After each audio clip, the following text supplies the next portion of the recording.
दोनों की धरती राजस्थान में एक शहर ऐसा भी है जिसकी जमीन चूने की पैदावार करती है और लोग चांदी तैयार करते हैं। हम बात कर रहे हैं दिल्ली से करीब 327 किलोमीटर दूर बसे राजस्थान के सरदार शहर की।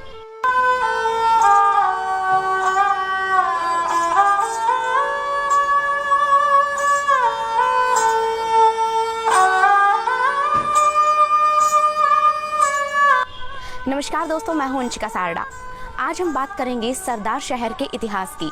थार के मरुस्थल में बसे इस शहर का नजारा आसपास के शहरों से बिल्कुल अलग है। खूबसूरत मंदिर, शानदार इमारतें, बेजोड़ चित्रकारी वाली हवेलियां इस शहर के गौरवशाली इतिहास और वर्तमान की कहानी बयां करती है। आज हम आपको इस शहर की हर उस चीज से रूबरू करवाने की कोशिश करेंगे जो अपने आप में खास है। लेकिन इस रिपोर्ट को पूरा देखने से पहले आप मेरे YouTube चैनल को याद से सब्सक्राइब कर लें और Facebook पेज को भी जरूर से लाइक कर लें। दिल्ली से करीब 250 किलोमीटर दूर बसा है चूरू जिला, जो अपने मौसम के कारण हमेशा सुर्खियों में रहता है। सरदार शहर इसी जिले की एक तहसील है। आज यहाँ पर राजस्थान के कोने कोने से लोग खरीदारी करने आते हैं।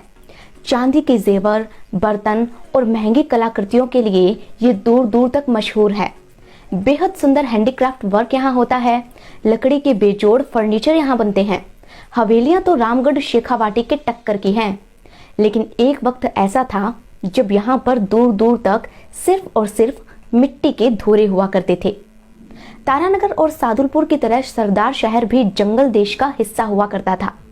जिस तरह तारानगर पर डहालिया पवारों ने शासन किया था, उसी तरह सरदार शहर पर भी उनका राज हुआ करता था। लेकिन वक्त के साथ शासक बदलते रहे, पर भीषण गर्मी और पानी की कमी से ये इलाका गांव या शहर के रूप में पूरी तरह से कभी भी विकसित नहीं हो पाया। 18वीं सदी तक ऐसा ही चलता रहा। फिर आई 19वीं सदी और इस इलाके में 5-6 परिवारों की एक बस्ती हो गई। एक छोटा सा गाँव बन गया जिसका नाम रखा गया राजावास। यहाँ के लोगों को इस बात का जरा भी इल्म नहीं था कि आने वाले वक्त में उनके गांव का कायाकल्प होने वाला है।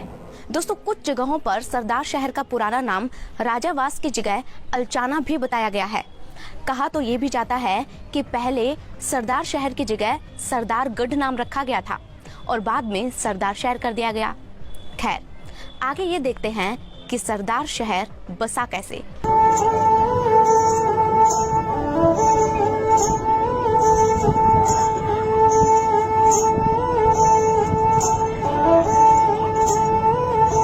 दरअसल ये बात है सन 1839 की, जब बीकानेर राजघराने की गद्दी पर राजा रतन सिंह आसीन थे। राजा ने ये तय किया कि उनके बेटे सरदार सिंह के नाम पर एक शहर बसाया जाए। पुराने जमाने में राजघराने अपनी आर्थिक स्थिति सुधारने के लिए अक्सर ऐसा किया करते थे। उन्होंने शहर बसाने का काम दे दिया अपने सामंत मदन सिंह छाजड़ को। अब मदन सिंह अपने सहयोगी इंद्रजीत चंडालिया के साथ योग्य स्थान की तलाश के लिए निकले। गांव-गांव घूमने के बाद वो पहुंचे राजावास गांव और ये जगह उन्हें शहर बसाने के लिए बिल्कुल सही लगी। फिर क्या था, राजावास का नाम रखा गया सरदार शहर और इसी के साथ ही शुरू हो गया इस गांव का कायाकल्प। यहाँ पर एक शानदार किला बनवाया गया, बाजार बनवाए गए, सड़कें बिछाई गई और नौचौड़ की स्थापना की गई। राजा ने करों में छूट और कई तरह की सुविधाओं का ऐलान किया, जिससे लोग और व्यापारी वर्ग यहाँ पर आकर बसने लगे। उस वक्त सरदार शहर में व्यापार खूब फलने फूलने लगा। अमीर सेठों ने यहाँ पर अपनी खूबसूरत हवेलियां बनवाई, जिनकी चित्रकारी और लकड़ी की नक्काशी आज भी देखने लायक है। शहर के अलग अलग हिस्सों में अनोखे नामों वाले आकर्षक कुएं बनवाए गए, जो बेहद प्रसिद्ध हुए। सरदार शहर बहुत ही तेजी से विकास की इबारत लिखता गया।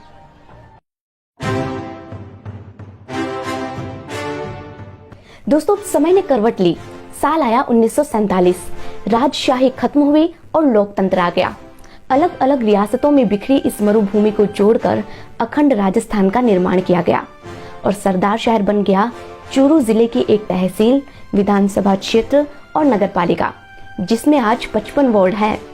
लोकेशन की बात करें तो यह जयपुर से 285 किलोमीटर दूर, बीकानेर से 137 किलोमीटर दूर पड़ता है। सरदार शहर के लोग समृद्ध तो हमेशा से ही थे, लेकिन देश और दुनिया की नजर में ये तब आया जब साल 1953 में यहाँ जिप्सम के भंडार मिले। 1955 में यहाँ पर देश के पहले राष्ट्रपति डॉक्टर राजेंद्र प्रसाद ने गांधी विद्या मंदिर यूनिवर्सिटी की आधारशिला रखी, जहां पर पीएचडी तक की स्टडीज होती है और हर साल हजारों बच्चे पढ़कर निकलते हैं। 1200 एकड़ में फैली इस यूनिवर्सिटी में कई सारे डिपार्टमेंट्स तो हैं ही, इसी के साथ ही सेठ संपतराम दुग्गल और बुनियादी उच्च माध्यमिक स्कूल भी यहाँ बनवाए गए, जो सरदार शहर के सबसे पुराने स्कूल हैं।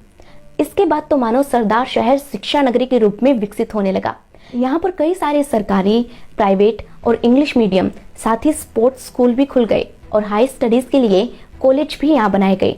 अब एक तरफ शिक्षा के क्षेत्र में और दूसरी तरफ व्यापार के क्षेत्र में सरदार शहर लगातार उन्नति कर रहा था।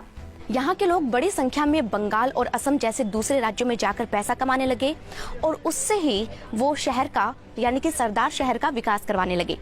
इसी कड़ी में कुबेर ग्रुप के व्यापारी मूलचंद मालू ने सरदार शहर रतनगढ़ रोड पर इच्छापूर्ण बालाजी मंदिर का निर्माण करवाया।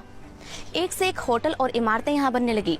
खूबसूरत हवेलियां, अद्भुत चित्रकारी और परंपरागत तरीके से बनाए हुए कुओं के कारण सरदार शहर पहले से ही पर्यटकों के आकर्षण का केंद्र था। वहीं इस मंदिर ने इस जगह की खूबसूरती में 4 चांद लगा दिए।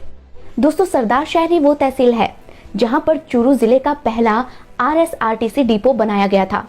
अलग अलग शहरों और राज्यों के लिए यहाँ से बसें चलती है। कनेक्टिविटी की बात करें तो सड़क के साथ ही ये रेल मार्ग से भी जुड़ा हुआ है। हालांकि ये इस क्षेत्र का आखिरी रेलवे स्टेशन है। यहाँ से ट्रेन रतनगढ़ तक जाती है और आगे फिर आपको अपने डेस्टिनेशन के हिसाब से ट्रेन चेंज करनी होगी। ये शहर गंगानगर किशनगढ़ मेगा हाईवे से भी कनेक्टेड है। शहर की शान को ऊंचा करता है यहाँ का सफेद घंटाघर। ये एशिया के सबसे शानदार घंटाघरों में से एक है। इसकी खास बात यह है कि इसके नीचे चारों तरफ से सड़कें निकलती है। कहते हैं कि सेठ गिरधारी लाल टांटिया ने लाख अड़चनों से लड़कर इस घंटाघर को बनवाया था। संगमरमर से बने इस घंटाघर पर एंग्लो स्विस खड़ियां लगाई गई है। 60 फीट ऊंचा ये घंटाघर सरदार शहर की शान कहलाता है। ये शहर जैन आचार्य तुलसी की भी जन्मस्थली है और आचार्य महाप्रज्ञ का समाधि स्थल है। यही तो कारण है कि सरदार शहर जैन धर्म के लोगों के लिए भी एक बहुत ही महत्वपूर्ण स्थान है। प्रसिद्ध मंदिरों की बात की जाए तो प्राचीन शनिदेव का मंदिर यहाँ लोगों की आस्था का केंद्र है।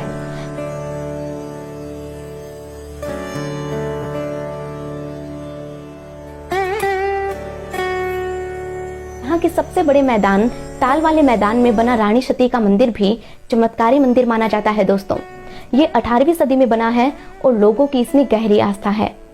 सरदार शहर चूरू जिले का हिस्सा है, तो गर्मियों में बहुत ज्यादा गर्मी और सर्दियों में यहाँ पर बहुत ही ज्यादा ठंड पड़ती है, लेकिन फिर भी ये धरती चूना पत्थर उगलती है।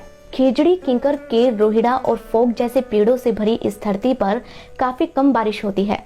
इसलिए यहाँ के लोग थोड़े से ही वर्षा जल का इस्तेमाल करके या फिर ट्यूबवेल लगाकर सिंचाई कर लेते हैं।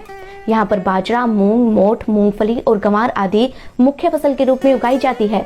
सरदार शहर के आसपास के गांवों की बात करें तो 100 से भी ज्यादा गांव इस तहसील में आते हैं।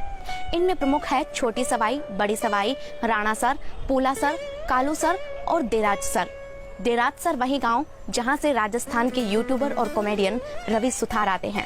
सरदार शहर कपड़ों, साड़ियों, बड़ी पापड़ बनाने जैसे लघु उद्योगों का हब माना जाता है। यहाँ की फीणी मिठाई तो देश भर में मशहूर है। लोक गायक और शादी के लिए बैंड भी यहाँ के ही प्रसिद्ध माने जाते हैं। सरदार शहर के विधायक है कांग्रेस के भंवरलाल शर्मा और अंदाजा ये लगाया जा रहा है कि साल 2021 के अंत तक इस शहर की आबादी 1.5 लाख की होगी। दोस्तों, सरदार शहर में ऐसा बहुत कुछ है जो देखने लायक है और बताने लायक है। सब कुछ तो एक ही रिपोर्ट में नहीं बताया जा सकता, लेकिन फिर भी इस रिपोर्ट में मैंने हर एक मुख्य चीज को कवर करने की कोशिश की है। हमारी ये कोशिश अगर आपको पसंद आई हो तो इस वीडियो को लाइक ज़रूर करें। अपने आसपास की जगहों और अपने शहर का इतिहास जानने के लिए आप हमारे यूट्यूब चैनल को याद से सब्सक्राइब कर लें। कुछ छूट गया हो तो आप हमें कमेंट सेक्शन में बताएं ताकि हमारे सभी दर्शकों को इसकी जानकारी मिल सके। दोस्तों, इस रिपोर्ट को शेयर करना भी बिल्कुल ना भूलें। आप अगला इतिहास इस शहर का देखना चाहते हैं और ये वीडियो आप कहाँ से देख रहे हैं मुझे कमेंट सेक्शन में ज़रूर बताएं। मुझसे जुड़ना चाहते हैं तो मेरे फेसबुक पेज को याद से लाइक कर लें। अपना ख्याल रखें, खुश रहें, धन्यवाद।